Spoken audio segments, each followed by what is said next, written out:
এই যৌথ অভিযানে জঙ্গল শরীফপুর এলাকায় বিভিন্ন পাহাড়ি এবং দুর্গম এলাকায় একযোগে অবস্থান করে চিলিং অভিযান পরিচালনা করা হয়।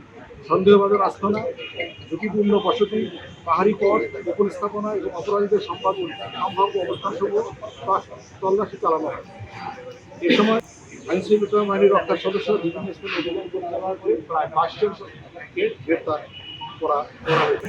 এই অভিযানে আমরা আপনাদের দেবো, যদিও স্টেটমেন্টটা দিয়ে দেবো, তবু আমি তো বলে যাচ্ছি। 3টি আগ্নেয়াস্ত্র, একটি দেশীয় পিস্তল, একটা বিদেশি পিস্তল, একটি এলজি, 27টি দেশীয় পাইপগন, 3টি পিস্তলের ম্যাগাজিন, 27টি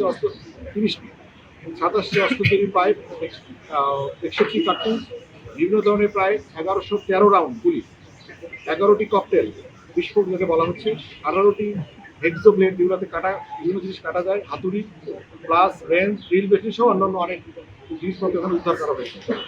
এছাড়া আপনারা জানেন যে তারা সিসিটিভি ক্যামেরার মাধ্যমে চারিদিকটা তারা অবজারভেশন রাখতো এবং বিভিন্ন অবজারভেশন টাওয়ার তাদের ছিল এই বিভিন্ন পাহাড়িতে। সেখান থেকে তারা বিভিন্ন আইনশৃঙ্খলা বাহিনীর সদস্য সহ অন্যান্য কার্যক্রম মনিটর করতো। সেগুলো আবার তাকে নষ্ট করে দিয়ে আসছে। তারা নজরদারি স্থাপন করতো এবং আইনশৃঙ্খলা বাহিনীর গতিবিধি পর্যবেক্ষণ লোকে ব্যবহার করতো। অভিযান পরিচালনা করে হতাহতের কোনো ঘটনা ঘটেনি এবং এখন এই অংশ আমাদের নিয়ন্ত্রণে রয়েছে।